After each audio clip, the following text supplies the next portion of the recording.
أهلا وسهلا بيكم في بودكاست دكتور الشغل، البودكاست اللي بيهتم بصحة أي حد بيشتغل. أنا مصطفى الشاهد، مدرس طب المهن بجامعة عين شمس، وهشارك معاكم في كل حلقة نصائح عن صحتكم في مكان شغلكم. هنتكلم عن المخاطر والأمراض المهنية وإزاي نمنعها أو نعالجها. لو أنت بتشتغل فالبودكاست ده ليك. أهلا بيكم في حلقة جديدة من دكتور الشغل. النهاردة معايا دكتور أحمد عبد الكريم، استشاري الطب النفسي ومدرس الطب النفسي بجامعة اسكندرية. وهنتكلم النهارده على موضوع يمكن يبان ان هو مختلف شويه، بس اعتقد ان هو تمهيد كويس لمجموعه الحلقات اللي هتيجي بعد كده على الورك ريليتد ستريس او على الضغط في الشغل. فاعتقد ان التمهيد ده هيبقى كويس، ان احنا قبل ما نبدا نقول الاستريس بيعمل ايه والاستريس بيجي منين والمشاكل دي كلها اللي ممكن تكون بتحصل، هيبقى لطيف ان احنا في الاول كده نقول. فاحنا النهارده هنتكلم على الامباسي في الشغل او التعاطف في الشغل. فالأول نبدأ بدكتور أحمد، ويا ريت تعرفنا بحضرتك أكتر وتقول لنا يعني إيه تعاطف. مساء الخير دكتور مصطفى. أنا زي ما تفضلت استشاري طب نفسي ومدرس طب نفسي في كلية طب جامعة اسكندرية. وحاليا شغلي الأساسي في مجمع إرادة والصحة النفسية في الدمام في المملكة العربية السعودية. بشتغل استشاري لأقسام تأهيل الإدمان ورئيس قسم علم النفس الإكلينيكي، وعندي أنشطة أخرى في مصر، سواء جزء منها كلينيكال في عيادتي دي بي تي كلينيك أو أنشطة أخرى متعلقة بالتدريب في اي بي. شكرا الأول على الدعوة، والحقيقة الفكرة بتاعت التعاطف زي ما أنت قلت. لو هنبتدي نعرف إيه هو المقصود بالإمباثي أو التعاطف، ففي تعريف بسيط جدا، وهو بصراحة بالإنجليزي بيبقى أوضح، فخلينا نقوله إنجليزي وعربي. إنه ساعات بيديفاين empathy as being able to stand in the other person's shoes. لما بنترجمها عربي ان انت تبقى واقف في جزمة الشخص اللي قدامك، ما بيبقاش شكلها واضح قوي، بس بشكل ابسط انك تعرف تحط نفسك مكان الطرف التاني وتشوف الحاجات من منظوره، سواء انك تقدر تتفهم مشاعره في موقف معين، هو حاسس كده ليه، افكاره هو ليه فكر بهذه الصورة او ليه تصرف في الموقف الفلاني بالطريقة دي. والاهم من ان انت تعرف تعمل ده، ان انت تعرف توصل ده للطرف التاني.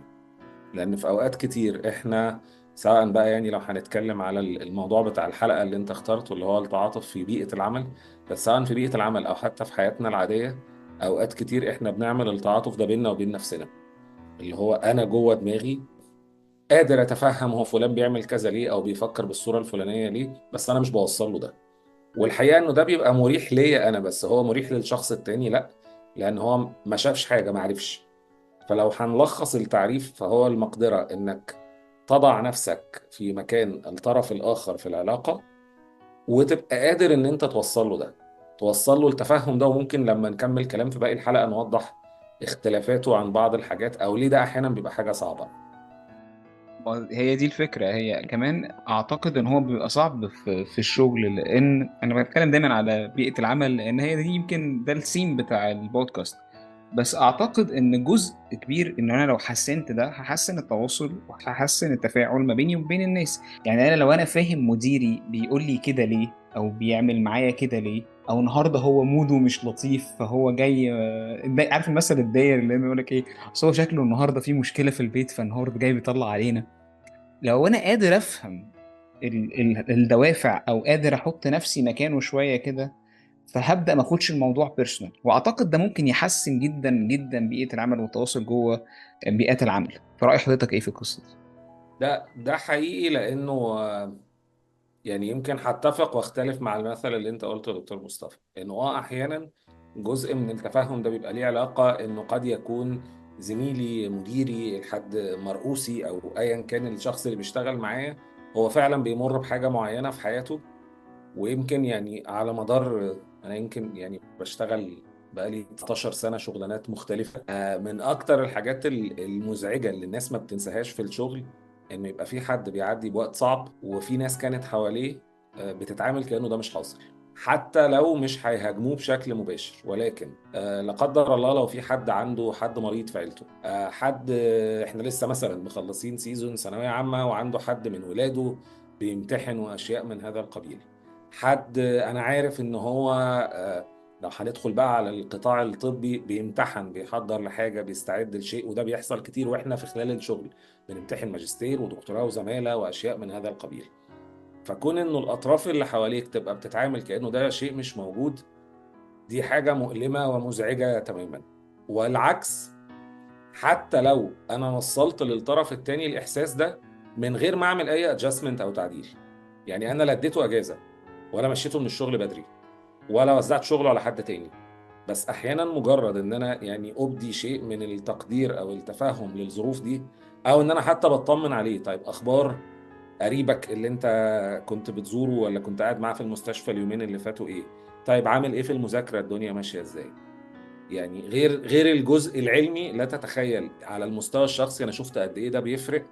وسواء انه يعني قدرت ان انا اعمله، او كان بيتعامل معايا ده بيحسن علاقتي بالناس ازاي. ومش بس يعني الحاجه اللي ساعات كتير في ناس بتفكر فيها انه دي اجواء لطيفه وهتخلي الناس حابه ان هي تروح الشغل ومبسوطه، لا هي كمان بتاثر على الانتاجيه. اللي لقوه انه الناس لما بيبقى الشيء ده موجود، مساحه التعاطف دي، مش بيبقوا بس حابين يروحوا الشغل، لا وبينتجوا احسن وبيتطوروا بشكل احسن. اللي احنا بنقول عليه psychological safety.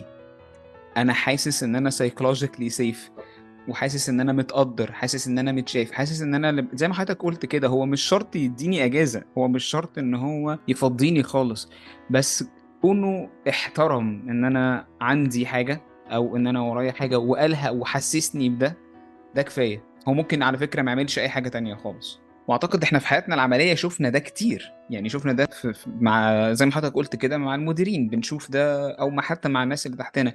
الناس بس مجرد ما بتوصل له ان هو تمام، انت كويس، انت مفيش مشكلة، بيفرق معانا كتير.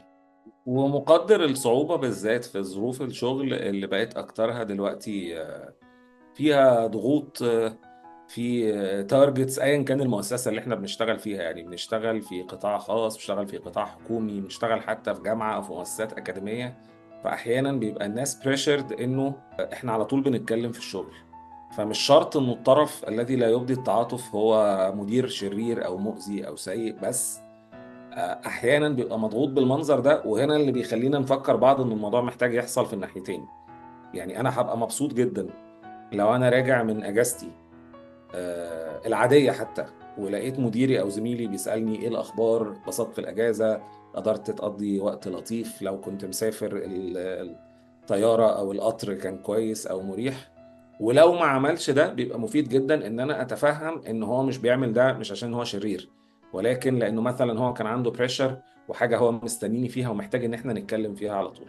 فهي برضو محتاجه توازن من الطرفين، لأن ساعات بعض الناس بتعتقد انه انا محتاج ابقى الشخص الذي اتلقى هذا التعاطف ومش لازم انا اعمله، او انه مش دوري وانا اصغر واحد في المكان. لا، هي ملهاش علاقه بالتراتبيه قوي يعني. في واحدة من التريننجز اللي بتتعمل جوه المؤسسات، شفتها بره كتير قوي، اللي هي ار يو اوكي. بيتكلموا مع ناس بس كده، ان هو بس يقول للشخص اللي قدامه انت كويس، انت النهارده كويس، فيك حاجه، على اساس بس يحسسه ان هو موجود. طبعا بيبقى في بعد ار يو اوكي قصص تانية، ان احنا هنبدا لو انت عندك مشكله ونساعدك، ويبقى في عندنا اي اي بي او امبلوي اسيستنت بروجرام او وات ايفر اللي هيتعمل جوه المؤسسه. لكن هم مختصرينها في ار يو اوكي، انت كويس، فده بالنسبه لي على الاقل ان انا حسستك ان انا اي كير اباوت يو، او ان انا مهتم باللي انت بتعمله، او مهتم بحياتك. يعني ده ياخدنا بقى للنقطه التانيه. طب انا بقى عايز اطبق ده، يعني انا عايز اخد اللي احنا قلناه كتعاطف واطبقه جوه المؤسسه بتاعتي، او على الاقل انا ابدا اطبقه مع الناس فيتعلموا كده باسفلي بشكل او باخر ان احنا ممكن نعمل ده. فايه الخطوات اللي اعملها جوه بيئه العمل من غير ما يحس الناس ان انا متطفل، او ان انا بتكلم كتير، او وات ايفر اللي ممكن يتقال في أو حال الشغل. من الشعر بيت من غير ما احس الناس ان انا ملزق. لأن في ناس بتحس اللي هو ايه، في ايه، هم مالهم لطيفين بزياده كده ليه. وشكرا جدا برضو على السؤال، لانه يعني انا كطبيب ومعالج بميل اكتر انه الباك جراوند بتاعتي سلوكيه. فبالنسبه لي ان انا اطلب من حد حاجه، او ان انا اقترح على حد كونسبت من غير ما اديله خطوات واحد اتنين تلاته ينفذها ازاي، في اوقات بحس انها يعني عارف كده استاذ غسان مطر لما كان بيقول له اعمل ايه، قال له اعمل الصح. اللي هو اعمل ايه. فحلو قوي السؤال ان انت بتسالني طيب ايه الحاجات اللي احنا ممكن بشكل عملي، او الخطوات اللي ممكن نعملها لو احنا عايزين نمارس او ننشر الثقافة بتاعت التعاطف، او نمرن زمايلنا او مرؤوسينا او الناس اللي بنشتغل معاهم. فاول حاجه اساسيه جدا لممارسه التعاطف هي ان يكون لديك قدره على الانصات. والعربي هنا جميل وبليغ انه الانصات مختلف عن الاستماع. الاستماع مجرد كده فيزيائيا انه انت في موجات صوتيه بتتحرك من مكان ما، من بني ادم بيتكلم او من ايا كان، وتعدي على طبلة ودنك وتوصل لمركز في المخ. فده كده كده احنا بنعمله طول الوقت. انما الانصات لا، في انتباه، في ان انا بسيب اللي في ايدي وبركز مع الشخص اللي قدامي. وده انا شخصيا بقيت باخد بالي انه في اوقات كتير في بيئات الشغل بتاعنا دلوقتي بقى تشالنجينج، حتى واحنا جوه العيادات، لان احنا بقينا بنشتغل في اماكن كتير فيها كمبيوتر، فيها الكترونيك ميديكال ريكورد، فيها ان انا اصلا قاعد بعمل الميتنج اونلاين. فخلينا نقول اللي فيه انصات ايه واللي ما فيهوش انصات ايه. فاللي فيه انصات ان انا لما ابقى في كونفرسيشن بالمنظر ده، حد داخل يتكلم معايا في حاجه كبيره او صغيره، فحقه عليا ان انا اسيب اللي في ايدي والف له. ومش بس ان انا الف له وابقى سامع، ساعات بنقول ان الانصات ده كمان مهم انه يحصل بالحواس الخمسه كلها ان امكن. يعني مش بس بودني، بعيني، ان انا شايف ومركز وملاحظ انطباعات الشخص اللي قدامي. لو احنا بنشتغل شغلانه فيها حاجه ممسوكه، ف it's very good ان انا اعرف اعمل ده. يعني لو انا بشتغل جراح ولا بشتغل حد من زمايلي جاي يتكلم معايا، لو احنا بنتكلم بالاساس على القطاع الطبي اللي احنا بنشتغل فيه، انه في حد جه طلب مني انه يتكلم معايا على حاله، فبيكون لطيف جدا نقول له طب ما تيجي نشوفها، طب ما تيجي نفحصها مع بعض. فكل ده فيه علامات من الانصات، ودي اول حاجه بتوصل للشخص اللي قدامي انه انا يعني قادر احط نفسي مكانه او متفهم ده. وبتبان كتير جدا بقى دكتور مصطفى، بما ان انت زميل وراجل اكاديمي، الذكريات اللي بتفرق معانا واحنا دكاترة صغيرين واحنا اطباء مقيمين ومعيدين واشياء من هذا القبيل. الفرق ما بين الاستاذ اللي بتخش تسأله على حاجة فيقول لك انت عملت كذا، طب انت فحصت كذا، طب طلبت له التحليل الفلاني، روح اعملهم وتعالى، او اللي بيقوم من ورا مكتبه او يدخل معاك ويقول لك تعالى نشوفها مع بعض. انت جربت الاثنين يا دكتور مصطفى؟ خليني اقول لحضرتك احنا بنعملها كتير، ده في كل حته، يعني هو في اي حته في الشغل على فكره، هي مش شرط تكون في الكلينيكال يعني، بس بتتعمل في كل نواحي الشغل. يعني نفترض ان انا لا انا اكاديمي ولا حاجه، انا راجل مهندس وقاعد، فحد قال لي تعالى وانا عندي المشكله الفلانيه، قلت له طب هاتها، طب هات الكمبيوتر بتاعك ونقعد نبص عليها.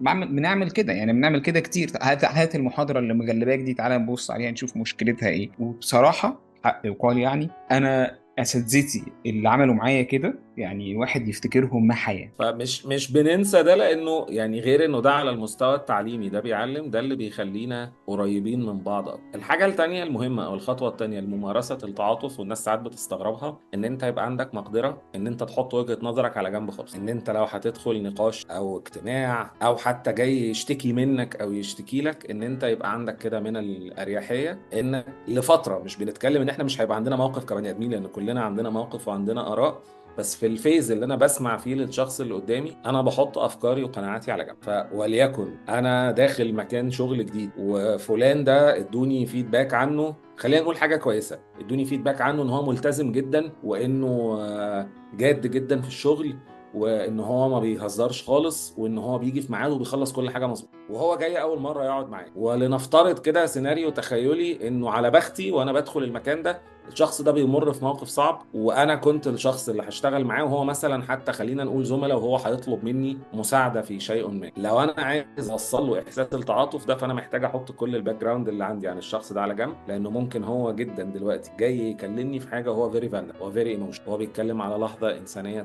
او بيجرب حاجه مختلفه في الشغل او حاجه مختلفه محتاج انه يتكلم. فدي الحاجه التانيه المهمه، ان انا يكون عندي المقدره زي ما قلنا ان انا احط وجهه نظري على جنب واتبنى وجهه نظر الشخص التاني ولو مؤقت.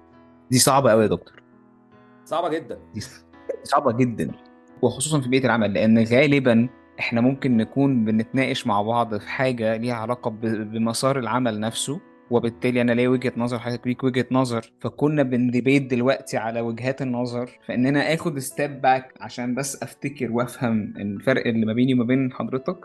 اعتقد دي هتبقى حاجه مش سهله اطلاقا، محتاجه تدريب. محتاجه تدريب كتير، ومحتاجه انها تبقى ريسيبريكال، انه الطرفين يبقوا عارفين يعملوا ده. والحاجة التالتة كمان يا دكتور مصطفى، انه بيبقى مفيد ان انا اعرف اميز ما بين وجهة نظري والحقائق. وجهة النظر ينفع اتخلى، مش اتخلى عنها، اسيبها على جنب شوية وارجع لها. الحقائق لا.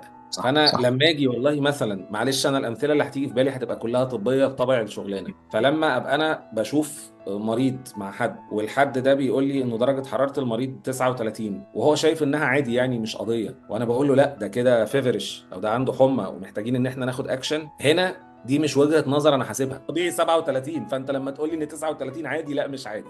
انما لو هكمل على نفس المثل، وهو جه قال لي والله يا دكتور ده هي كانت 40، فال 39 دي مقارنة بالليلة بتاعت امبارح لو هو داخل بالليل مثلا، فهو كده بيتحسن، واحنا اوريدي ادينا خفض للحرارة، وانا شايف ان احنا نطول بالنا عليه شوية.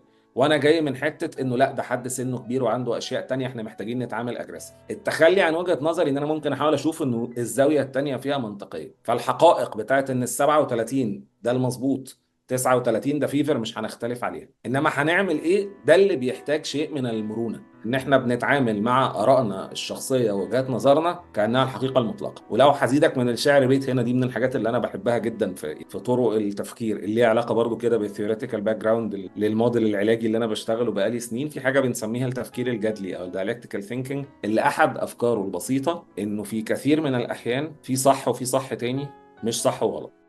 بتفرق فرق رهيب انه في اوقات كتير احنا بنعتقد انه الصح مطلق والخطأ مطلق. وعلى فكرة تاني ملهاش علاقة بالتراتبية، يعني شفت كتير جدا اشخاص اقل خبرة واقل معرفة ومتشبث برأيه جدا ومعتقد انه ما يقول هو الصح المطلق وانه مفيش حد ينفع يغيره. والعكس طبعا، هو ده اكتر بيحصل مع الناس الاكبر. لما بتلاقي انه الطرفين دول عندهم مساحة انهم يشوفوا انه في صح وفي صح تاني، ده من الحاجات اللي بتساعد جدا على التعاطف او ان انا اتخلى عن وجهة نظري. احنا كده قلنا الانصات، وقلنا ان بالظبط. انا احاول اخلي ابعد وجهة نظري على قد ما اقدر وانا بتناقش. ادي لك التالتة بقى الاصعب، انه يبقى عندي مقدرة ان انا شخصيا اراجع وجهة نظر. يعني خلاص انا سمعت الشخص التاني بيقول ايه وحاولت ابدي تفاهم. المراجعة الذاتية، ان انا من وقت للتاني قد اقف في موقف معين والاقي انه الرأي او الحاجة اللي انا بعملها بشكل اعتيادي بقالي فترة قد تكون محتاجة مراجعة. مش لازم اقول ان انا اتخلى عنها او ان انا اطلعها غلط، ولكن يمكن يكون انا محتاج اعدل فيها شيء بسيط. يمكن يكون دي بتبان كمان جدا جدا جدا في الاشياء اللي فيها علم وفيها ريسيرش ابديت. ويمكن يعني الجيل الاحدث مننا، انا مش عجوز قوي، انا عندي 41 سنه، بس يعني في وقت كان موضوع ان الواحد يبقى في وسط الشغل ايا كان الفيلد ويتكلم باي ريسيرش في لحظتها، وانا في ثانوي وانا في كليه كانت صعبه شويه. الانترنت عندنا كان بعافيه وتقيل وبنروح مكان واشياء من هذا القبيل. انما دلوقتي انت ينفع جدا في اي فيلد وانت واقف تبقى بتقول معلومه بمنتهى الثقه، فحد قدامك يقول لك لا دي اتعدلت راجعها، فبدل ما تقول له لا وانا عملت وانا خليت تفتح الموبايل وتسال عمنا جوجل فيقول لك اه تصدق ده من شهرين او من نزل ابديت على جايد لاين او على الرول اللي انت بتتكلم بيه، او حتى في البيزنس على سعر الحاجه اللي انت بتقولها بمنتهى الثقه لان انت بتشتغل فيها بقالك 10 سنين والسوق اتغير من 3 4 ايام ولا من. او على البروسيس كمان. يعني احنا لو بنتكلم في شغل صناعي او في شغل حتى كوربريتس، في بعض البروسيس احنا حافظينها بتتعمل بالطريقه الفلانيه، بتتعمل بالطريقه العلانيه، بعد شويه بتتغير. واعتقد دي واحده من الحاجات اللي بتساهم شويه في ان احنا نقلل الريزيستنس تو تشينج، او المقاومه للتغيير اللي بتبقى موجوده جوه الشركات او جوه المصانع في البروسيس الصناعيه اللي بتتغير كل فتره اكيد. وهو بما ان انت يعني تخصصك والبودكاست بيتكلم على جزء له علاقه بالصحه المهنيه، فالناس اللي ممكن تسمعنا اللي من فيلدز مختلفه اللي بتفكر بالابروتشز بتاعه الكواليتي كنترول، انه كل البروسيسز يعني خاضعه للمراجعه والتاكد من كفاءتها، وانه من الممكن ان يتم تعديلها بناء على الفيدباك. احنا ساعات بنلعب نفس اللعبه دي مع مواقفنا او مع قراراتنا او مع طريقه تفكيرنا في الشغل، انه put it under examination. اتعامل مع وجهه نظرك دي انها فرضيه قابله لانها تكون صح 99 مره، وقابله في مره انها تكون مش مظبوطه، فعندك القدره على المراجعه. الشيء الرابع والاخير اللي بنسميه يا دكتور مصطفى القدره على الفاليديشن او التصديق. وده يعني المصطلح نفسه انا بحبه لانه هو يمكن مستوى اعلى شويه من التعاطف مجرد بالاستماع او بالانصات. التصديق كمصطلح احنا بنستخدمه كتير في حياتنا لما نبقى جايين مثلا نسافر وعايزين نصدق ورق من وزاره الخارجيه. مريت بالموقف الصعب ده قبل كده؟ لا الحمد لله.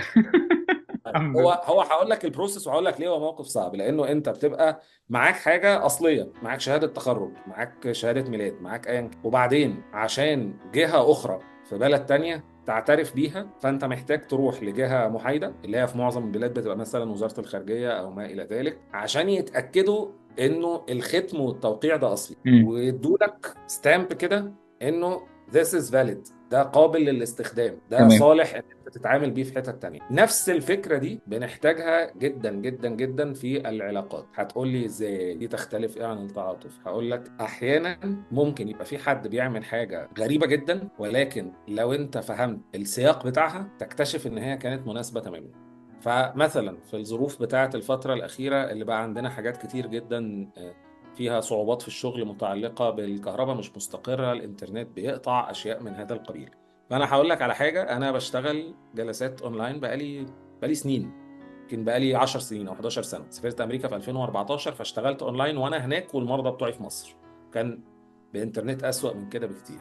فمن القواعد المعتادة اللي احنا عارفينها إن احنا بنطلب من العملاء أو المرضى إن هم يبقوا موجودين في سيت اب مستقر هادئ، كأنه في ميعاد بتاع كشف أو بتاع جلسة بالظبط، قاعد في أوضة لوحده وأشياء من هذا القبيل.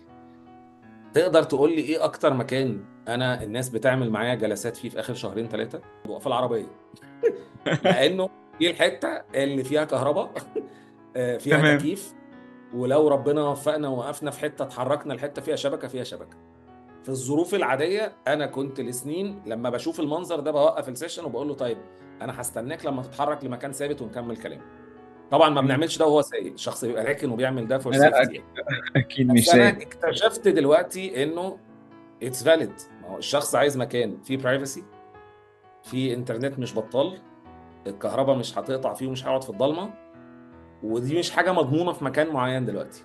فبقيت شايف مم. انه والله عادي مجرد ان انا اوصل ده للناس، لانه بعض الناس ساعات كانت بتعمله وهي كده ايه حاسه بحرج، او الناس اللي عارفاني مش متوقعه الرياكشن، فان انا اقول له والله انا عارف ان دي حاجه غلسه ان انت راكن عربيه واقف على جنب، بس انا فاهم انه ده اللي مناسب اكتر. قيس بقى ده لو الشخص ده ما بقاش البيشنت بتاعي، لو ده بقى زميلي في الشغل، واحنا البوليسي بتاعتنا ان احنا بنعمل الميتنجز بتاعتنا كلها واحنا قاعدين في مكان ومكتب وانترنت تا تا تا تا، وانا لقيت الشخص اللي قدامي ده دلوقتي قاعد في مكان وفي ناس معديه وراه، ولا راح كووركينج سبيس، ولا راح كافيه وبيتكلم في وقت معين وبيميوت عشان الصوت حواليه. لو انا فاهم السياق هشوف انه ده بالعكس ده تصرف افيشنت، انه بدل ما يقول لي والله انا مش هقدر ادخل. اه بالعكس ده راجل محترم. بس هل كل الناس بتعمل كده للوهله الاولى؟ الحقيقه لا، ساعات كتير احنا في الاول بيطلع من عندنا حته جادجمنتال، ده مش ريسبكتفul للشغل، ده مش عارف يعمل كذا، في حين انه في السياق اللي هو فيه دي حاجه مصدقه، وان انا ابقى قادر اوصل له ده. وللتوضيح بقى هنا، عشان دي الصعوبات بتبقى مع الناس، انه احيانا ممكن اصدق على تصرف ولا اتفق معاه تماما. فانا متفهم اللي انت بتقوله بس انا مش موافق عليه. خليني اقول لك المثال. يعني انا اللي حصل انه انا حاليا بقول لك بشتغل في استشاري اقسام تاهيل ادمان في المستشفى اللي انا فيها حاليا. فكان عندنا مريض في القسم هو دخل بارادته، وبعدين زي ما بيحصل مع كثير من المرضى اللي عندهم النوع ده من المشاكل، بعد كام يوم بيغير رايه ومصر جدا ان هو يخرج، واحنا شايفين ان هو مش جاهز وانه عنده كريفنج قوي ان هو في احتمال انه لو طلع ينتكس، ولكن احنا بنشتغل في مؤسسة فمن حقه انه ان لم يخرج تحسن يخرج ضد النصح الطبي. ازيدك من الشعر بيت انه هذا المريض كان غير مشاكل الادمان مريض سكر، وقرر انه لو احنا ما خرجناهوش دلوقتي هو هيمتنع عن العلاج وهيمتنع عن الاكل، اوه. والموضوع turned into a possible medical emergency. واحنا قاعدين راوند فريق علاجي من طبيب واخصائي نفسي واخصائي اجتماعي ومرشد تعافي، مجموعه كامله يمين شمال نجيب الموضوع، هو خلاص انا هطلع وانا مش عارف ايه. فانا كرئيس الفريق العلاجي قلت له طيب يا فلان، والله احنا يعني اتكلمنا معاك، بس في نفس الوقت انا عندي مسؤوليه طبيه وقانونيه، انا ما اقدرش اطلعك تحسن بالحاله اللي انا شايفها دي، ولكن من حقك انه حد من اهلك يجي ويطلب خروج ضد النصح. فطلبت من احد الزملاء من الفريق العلاجي انه يا فلان لو سمحت اعمل للمريض تليفون بشكل استثنائي عشان يتواصل مع اهله، لو هم هيشيلوا المسؤوليه دي فتمام، هو ادلت وهم مسؤولين عنه. فاللي حصل انه الشخص عمل التليفون واخت المريض ردت واتكلمت معاه وقالت طيب خلاص انا هاجي اخدك. جت المستشفى، اتصلت على القسم عشان تاخد اخوها، فحد تاني من الفريق العلاجي رد فاتسال، او هي اخته سالته، اخت المريض سالته، قالت له يا استاذ فلان، يعني هل انت شايف انه من الانسب ان هو يخرج؟ قال لها لا طبعا، وقعد يعدد لها في مزايا ان هو لازم يكمل برنامجه العلاجي. اللي حصل انه الشخص ده قال الجمله دي ومشى، واخت المريض مشت ما خدتش اخوها، والشخص ده قام بالليل اتخانق وزعق وهلل، وانتوا ضحكتوا عليا، وانتوا قلتوا لي ان اختي هتجيبني وما جاتش منعتوها، وفضل رافض الاكل والشرب لغايه تاني. انا لما اجي تاني يوم اتكلم مع الشخص اللي رد على اهل المريض وقال لهم لا ده محتاج ان هو يكمل، ايه رايك موقفي يبقى عامل ازاي يا دكتور مصطفى؟ لو انا بالكلاسيك اللي انا عارفه، مش حابب ان انا اعرف، بس اعتقد ان حضرتك بتحكي الحكايه فور ذا ريزن ان انا افهم هو قال كده ليه. انا ممكن اكون رافض اللي هو عمله خالص، بس في نفس الوقت انا فاهم هو اتكلم ده ازاي. وهقول لك هو بالظبط ده كان التحدي، لانه انا كنت غضبان جدا، ولانه كان لغايه الصبح الموقف مش محلول، وكان عندي حاجه انه في الاخر المسؤوليه الطبيه والقانونيه بتقع عليا كاستشاري قسم، وان لو حصل مشكله للراجل ده، الزميل اللي قال لاهله سيبوه ده مش هيحميني. انا بقى هتكلم بشكل اناني تماما، سيبك بقى من الاعتبارات الطبيه وهذه الاشياء. بس اللي حصل ان انا لما قعدت يعني واتعلمت بالزمن ان انا اعمل الابروتش ده، فانا سامع القصه من كذا طرف. طلبت من الزميل ده ان احنا نقعد مع بعض في غرفه لوحدنا او في مكتب، مش في وسط التيم ميتنج، وسالته يا فلان ممكن تحكي لي امبارح ايه اللي حصل بخصوص المريض الفلاني؟ فهو حكى لي القصه زي ما انا حكيتها، حصل واحد اتنين تلاته اربعه وكلموني وانا قلت كذا كذا كذا، فتقريبا ما ادانيش اي معلومه اضافيه. كان في اختيار ان انا ايه، اشوط زي ما بنقول كده واتخانق واقول له ما ينفعش و او ان انا ادي لنفسي لحظه كده واحاول افهم هو الشخص ده جاي منين. فلما حاولت اقف للحظات خدت بالي انه الشخص ده او عضو الفريق العلاجي ده من المؤمنين جدا ب أهمية البرنامج العلاجي، وقد إيه إنه ده مفيد، وقد إيه إنه الناس لما بتطول فبتستفيد أكتر، وإنه في الوقت البداية الأيام الأولانية ممكن يبقى الشخص مش مسيطر على انفعالاته قوي، فإحنا ممكن ناخد القرار نيابة عنه لأن هو مش متزن قوي في الوقت ده.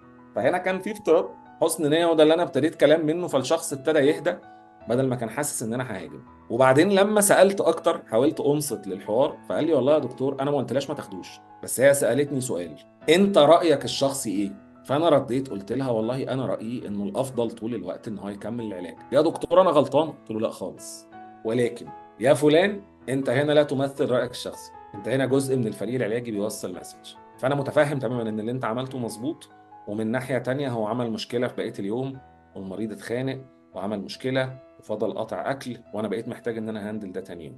مجرد الطريقة دي خلتنا إحنا الاتنين عارفين نقوم من الأوضة نكمل شغل ونشوف المريض اللي بعديه مع بعض. كان ممكن اخد ابروتش مختلف وابقى حاد جدا وعندي مبررات، يعني لو احنا بنتكلم بقى بالهيراركي، لا انا في ما بيني وما بينه شخصين ثلاثه في الفريق العلاجي ده، وانا قلت قرار واضح وكنت قاعد وحاضره حتى مش بالتليفون، بس هو عمل ده لسبب ما عنده حتى لو انا مختلف معاه، وكان كلامي بعديها واضح مع ان انا اي فاليديتد كل ده، رجاء بعد كده عندما تسأل وانت عندك وجهة نظر والفريق العلاجي قال حاجة تانية، ايه رأيك؟ انسحب من الرد وريفير لحد تاني. فانا فضلت مش موافق، ولو اتعرض عليا الموقف تاني وقال لي اعمل كده هقول له لا ما تعملش، وصل اللي احنا اتفقنا عليه، بس ابديت تفهم انه ده جاي مني. كده اوضح شويه. ده اوضح كتير. واعتقد ده هياخدني يمكن للبوينت اللي حضرتك كده تقريبا خلصت البوينتس بتاعت التطبيق، وده ياخدني على البوينت التانية. احيانا كتير بعض، هنا بقى هنتكلم على المانجرز او على المسؤولين، بيشوفوا ان التعاطف ده، يعني مش عايز اقولها بالطريقه الكومن ده بتاع العيال التوتو، يعني اللي هو التعاطف ده اللي هو الحاجه البسيطه اللي انا هبقى لين، يعني ده كده هبقى طري في وسط الناس، كده هيبقوا مش هيحترموني ومش هيبقوا مسؤولين، وانا مسؤول عن كذا وكذا وكذا وكذا. وبالتالي التعاطف احيانا بيجي في المعادله ضد المسؤوليه. لسه قايلينها انه ممكن الحاجتين يحصلوا في نفس الوقت، يعني اللي انت بتقوله ده لما احنا بنفكر ان فيهم حاجه بتنفي التانيه، لو انا كنت متعاطف فما ينفعش ابقى مسؤول، وانا عشان ابقى مسؤول لازم لو ابدي تعاطف وابقى شخص داخل قافش ومكشر طول الوقت. هل ينفع نعمل الاتنين مع بعض؟ الحقيقه مم. وبالعكس يعني الحقيقه انه يقال في اوقات كتير، وده according to business reviews بقى مش كلام طبي او نفسي، انه ده اللي بيخلق productivity اعلى. وده برضو ليه بعض القواعد البسيطه، انه في وسط ما انت بتعمل كل خطوات التعاطف اللي احنا بنعمل عليها دي، بيقولوا كده انه في زي 5 جولدن رولز فور اونرشيب، وانا بحب المصطلح بتاع الاونرشيب اكتر من الريسبونسابيلتي. الريسبونسابيلتي يتبعها تقصير، امم. وتتغير بتغير الظروف. انما الاونر شيب يو اون ات، عشان تتخلص منها انت اللي يو ديس اون ات، بتسيبها صح. فانت ما ينفعش تبقى مالك للبيت ده وتصحى من النوم الصبح تلاقي في حد تاني بيقول لك ده مش بتاعك، او تنسى ان هو بتاعك. الشغل بيحصل بنفس الصورة، والاونر شيب دي ليها قواعد. فمثلا من القواعد بتاعتها ان انا ابقى عارف ايه الاختصاصات بتاعتي، ايه الحاجات اللي مطلوبة مني، وفي وسط الحاجات اللي مطلوبة مني دي او النطاق بتاع مسؤولياتي انا بفكر فيها دلوقتي، بخطط للمستقبل بتاعها. وكمان باخد بالي بقى من حاجة احيانا بتعمل مشاكل كتير وبتخلينا نضطر للتعاطف، ان انا لا بميل على حد بزيادة واخليه يشيل جزء من شغلي، ولا انا بشيل شغل حد زيادة. ودي بتبقى في اوقات كتير مهمة المديرين، انه الحاجات تبقى واضحة، ما تبقاش متسابة للتجويد. وان كان في بعض الحاجات هيبقى في مناطق متشابهة هنفترض فيها ان احنا هنعملها مع بعض. فانا المسؤوليه لا تتعارض مع التعاطف، بان انا ابقى عارف النطاق بتاع شغلي، ان انا ابقى بخطط له، ان انا ابقى بفكر فيه وانا شغال، ان انا ابقى بتواصل بخصوصه، وان انا يبقى عندي استعداد ان انا اخد فيدباك. اشهر مثل عشان عارف ان احنا بنقرب من نهايه الوقت، الموقف ده بيبان واحنا طالعين اجازه، بيبان لك الشخص اللي عنده الاونر شيب دي او اللي ما عندوش. فالشخص اللي عنده الاونر شيب هيعمل ايه وهو طالع اجازه يا دكتور مصطفى؟ هيجهز الدنيا وهيشوف مين اللي هيشيل شغله ومين القائم بالعمل بتاعه، وهيظبط وهيديله الحاجة ويديليجيت كويس ويظبط دنيته ويخطط، ومخطط من الأول. وينفع يعمل ده بتعاطف، اه يعني أكيد. ينفع يعمل ده وهو متفهم انه ممكن الشخص اللي هيكفر مكانه ده يبقى هيتضغط لفترة، فيبقى بيقول له والله انا هبقى متاح في الوقت الفلاني لو انت محتاج تسألني في حاجة، او ممكن ان انا هخلص 30% من الشغل قبل ما امشي عشان انت ما تشيلش 100%، او انه اشتغل الحاجات الكريتيكال ولما نرجع هكمل كذا. الحاجتين بيحصلوا مع بعض، ينفع ان انا ابقى متعاطف وان انا ابقى مسؤول ومخطط لده. وطبعا عندنا بقى الموديل العكسي اللي انا فيه لا متعاطف ولا مسؤول، فانا بتعامل مع الاجازه كشيء ورقي. فنصحى من النوم الصبح نخش المكتب، فين فلان مش موجود، ايه اللي حصل؟ اصل خد لازم. اجازه. طب هو قال لحد حاجه؟ لا والله ما قالش، بس هو راح قدم في الاتش ار ووافقوا له، او دخل كلم المدير والمدير اصلا كان الساعه 3 وهيطلع هو كمان اجازه اسبوع واحنا قاعدين لايصين. فالموديل لا يتعارض معاه. واللي انت بتتكلم عليه يمكن احنا النهارده فصلنا حاجات كتير جدا بتقول ان موضوع التعاطف ده شيء ليه خطوات، ممسوك، مش مجرد ان احنا نبقى طيبين، نبقى لطاف، نبقى بنبتسم في وش بعض. لا، هو شيء اعمق من ده وليه علاقة اكتر بالتواصل الانساني سواء في مكان الشغل او بره مكان الشغل. أكيد أكيد. يا دكتور أحمد بجد، يعني مش عارف أشكر حضرتك إزاي الأول. الحاجة التانية، يعني خليني اقول لحضرتك انطباعي الشخصي عن الحلقه، وان شاء الله اللي هيسمعونا هيقولوا بقى رايهم بقى. بس حقيقي انا حاسس ان انا في سيشن، يعني ثيرابيوتيك سيشن كده، من اولها قاعدين بنحط الدنيا وبنفكر هنعمل ايه وهنعمل ايه بعدين، ونتيك هوم مسجز بتاعتنا. فهي دايما زي ما بيقولوا كده، يعني الشخص بيشتغل بالفطره بتاعته، بال... بنشتغل واحنا سايبين ايدينا يعني. والله شكرا جزيلا يا دكتور مصطفى، وانا شخصيا اتبسطت بالحوار وبنوعية الاسئلة، واتمنى الناس اللي هتسمعنا تستفيد وتتبسط. ويمكن انا عايز يعني اختم بالكوت اللي انت قلته، انه ساعات بيبقى خلاصة كل ده انه في احيانا ممكن يبقى عندنا شيء فطري او انتويتيف او حدسي ومحتاجين نصدقه. فلما ابقى حاسس انه ده الافضل، وانه انا عندي شيء بشعور بالمسؤولية، وفي نفس الوقت انا قادر احط نفسي مكان الشخص التاني، ده في اوقات بيبقى حاجة مفيدة جدا في الشغل. مش بس الرولز والريجوليشنز والبوليسيز والبروسيجرز هي مهمة واساسية، بس الجانب الإنساني بالذات في ضغطة البيئة العمل بتاعتنا في السنين الأخرانية هو اللي بيخلي أماكن بتنجح وبتكمل، أو أماكن تانية بيبقى شكلها كويس ولكن تنهار لأنه ما فيهاش البنية الأساسية بتاعت إن إحنا بني آدمين عندنا علاقات مع بعض. بشكر حضرتك كتير يا دكتور احمد، وبشكر كل اللي بيسمعونا.